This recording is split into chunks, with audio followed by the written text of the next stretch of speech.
भारत देश में एक कहावत है कि नेता और पुलिस अपने फायदे के हिसाब से दोस्त और दुश्मन बदलते रहते हैं। जहां पर उन्हें अपना फायदा दिखता है वहां वो दोस्ती कर लेते हैं, और जहां नुकसान दिखता है वहां दुश्मनी। यहाँ सिद्धार्थ के साथ भी ऐसा ही हुआ था। जब उस दिन उसने सिटी हॉस्पिटल को आतंकियों से बचाया था, तो वो डीजीपी शुभंकर मिश्रा ही थे जिसने सिद्धार्थ को शाबाशी देते हुए ये कहा था कि उसकी वजह से आज पुलिस की इज्जत बच गई।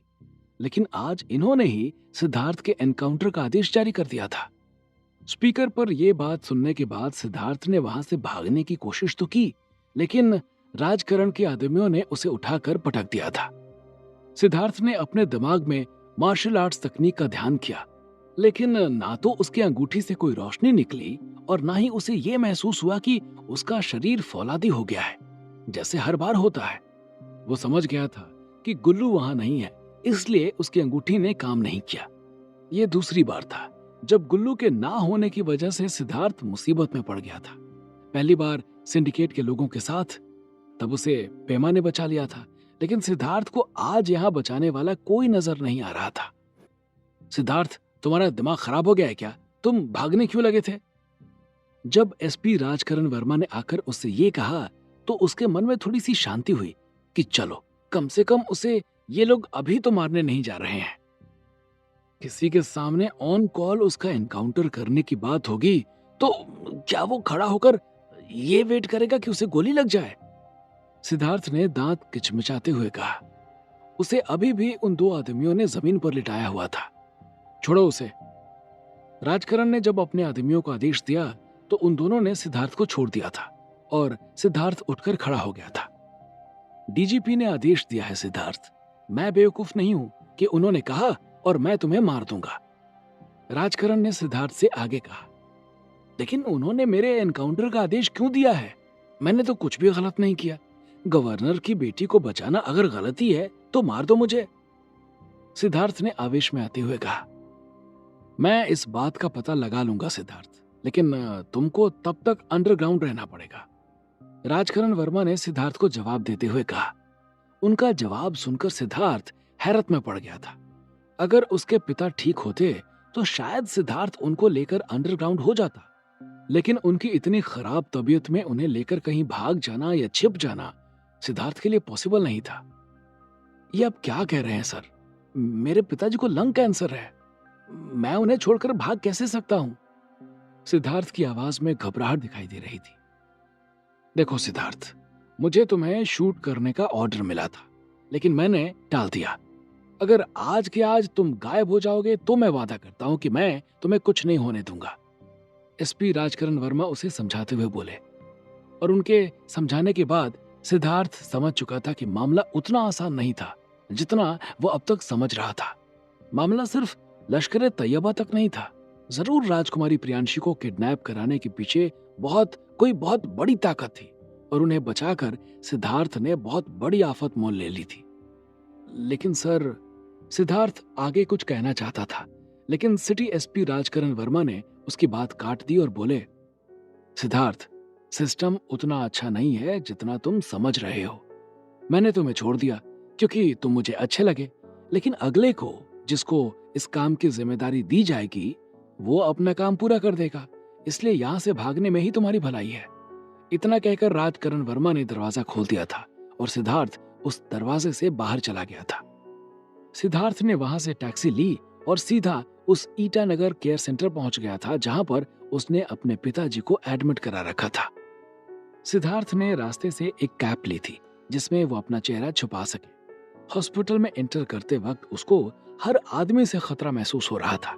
ये बिल्कुल वैसा था कि जब ट्रेन में टिकट लेकर ना बैठो तो समोसे वाला भी टीटी नजर आता है। सिद्धार्थ जल्दी जल्दी हॉस्पिटल के अंदर पहुंचा। वहां पहुंचकर उसने देखा कि उसके पापा सो रहे थे और उसकी माँ और गुल्लू का कोई अता पता नहीं था। जैसे ही उसको निर्मला दिखाई नहीं दी कि उसका कलेजा कांप गया था। उसने अपनी माँ और गुल्लू को आवाज लगाते हुए इधर उधर ढूंढना चालू कर दिया था। माँ, तुम किधर हो माँ? गुल्लू, कहाँ गया भाई? लेकिन उसे ना तो गुल्लू दिखाई दे रहा था और ना ही निर्मला का कोई अता पता था। तभी उसे याद आया कि जब वो हॉस्पिटल से गया था तब सुकृति वहां पर थी, इसलिए उसने झट से फोन निकाला और सुकृति का नंबर डायल किया। सुकृति के फोन की घंटी बराबर बज रही थी, लेकिन उसका फोन पिक नहीं हो रहा था। निर्मला और गुल्लू के गायब होने और सुकृति के फोन ना उठाने पर सिद्धार्थ को मानो सांप सूंघ गया था। लेकिन तब तक उसकी नजर हॉस्पिटल के मेन गेट पर पड़ी। निर्मला वहां से अंदर आ रही थी और उनके साथ में गुल्लू भी था। सिद्धार्थ ने जब गुल्लू और निर्मला को आते देखा तो उसने राहत की सांस ली। कब आए तुम बेटा? सिद्धार्थ को वहां देखकर निर्मला ने पूछा। अभी आया। और पिताजी को छोड़कर आप कहां चली गई थी? सिद्धार्थ ने सवाल किया। अरे सुकृति बिटिया थी ना, कहां गई हो? सिद्धार्थ के सवाल पूछने पर निर्मला ने जवाब देते हुए कहा और अपने अगल बगल देखने लगी, लेकिन सुकृति उसे कहीं भी दिखाई नहीं पड़ी थी। सुकृति को ना पाकर निर्मला ने सोचा कि शायद वो घर चली गई होगी, इसलिए उसने भी ज्यादा केयर नहीं किया और सिद्धार्थ की ओर देखते हुए बोली, क्या हुआ, कहीं गए थे? क्या हुआ वहां?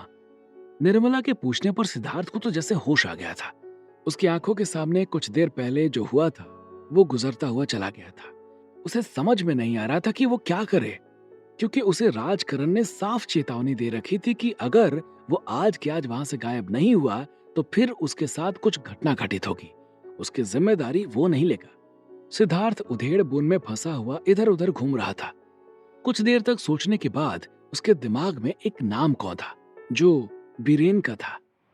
उसकी मदद इस वक्त बीरेन के अलावा और कोई नहीं कर सकता था, लेकिन उसके पास ना तो बीरेन का नंबर था और ना ही उसे ये पता था कि वो रहता कहां पर है। अब सिद्धार्थ और परेशान हो गया था। वो अपने आप को कोस रहा था कि तभी उसके दिमाग में एक विचार कौंधा और उसने गूगल पर बुद्धा मार्शल आर्ट्स के बारे में सर्च किया, जो बीरेन की एकेडमी का नाम था। सर्च रिजल्ट देखकर सिद्धार्थ के होश उड़ गए थे। उसके सामने बुद्धा मार्शल आर्ट्स के बारे में जो आ रहा था वो उसकी कल्पना से परे था।